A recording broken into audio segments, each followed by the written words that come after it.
The Parable of Freedom. A man comes to a master to ask how much man is independent and free. Is he totally free, or is there a limitation? Is there something like fate, kismet, destiny, a god who makes a limitation beyond which you cannot be free? The mystic answered in his own way, not logically, but existentially. He said, "Stand up." The man must have felt this was a stupid kind of answer. He said, "I am asking a simple question and he's asking me to stand?" But then he followed with, "Well, let us see what happens." So he stands, and the mystic said, "Now, raise one of your legs up." The man, by this time, must have been thinking he'd come to a madman. What has this to do with freedom, independence? But now that he has come, and there must be a crowd of disciples, and the mystic was so respected, not to follow him would be disrespectful, and there was no harm in it. And so he lifts one of his legs from the earth. So one foot was in the air, and he was standing on one foot. And then the master said, "That is perfectly good. Just one more thing now. Take the other foot up also."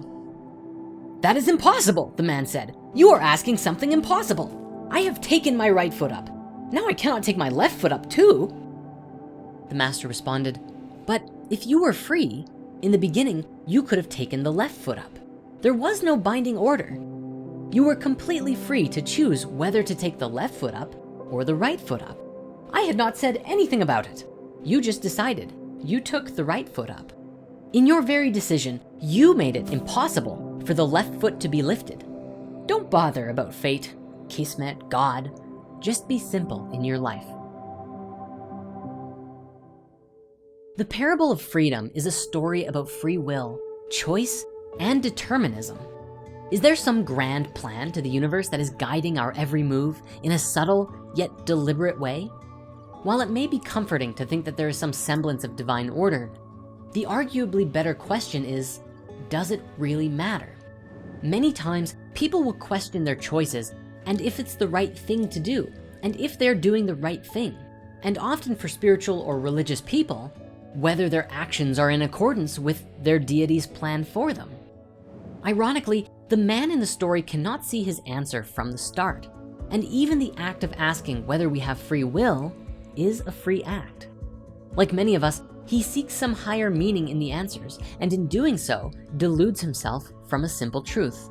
There are even some parallels in this story with the recent parable of the ego that we spoke about previously, in that the man expects and is attached to a logical answer, and when he doesn't get one, he believes he has failed in his mission. While the mystic initially appears mad, at least to the man in question, it's only because he is operating at a different level of awareness than the man can understand. Like the old maxim, no genius could exist without a touch of madness. By looking at everything separately, as single unconnected events, the moving of an arm or a leg, rather than the act of moving a single part of a greater body of consciousness, the man cannot see the bigger picture and really can't comprehend the wisdom that he is being shown. Perhaps the lesson in this parable is to not get so obsessed with the little things in life and to always consider an event contextually as a part of something bigger. Free will seems like a natural part of life. We can always make decisions for ourselves. How those decisions will affect the future, though, is always up in the air, and we won't always know until the time comes. Maybe in this, we too focus too much on the specifics of life, rather than taking a simple philosophy of whatever happens will be. And it is in our own decisions and ideas that make something definite or not. If you wish to look at it from a fated perspective, perhaps you could say that the man was always going to lift his right foot up and never the other one. But does it really matter? If fate exists, it is simply the final destination. The man would always end up with at least one foot in the air. The choices we make simply change the path that we take to get there. But if you spend life wondering about the final destination, you might forget to live for the simple things and even forget the journey itself.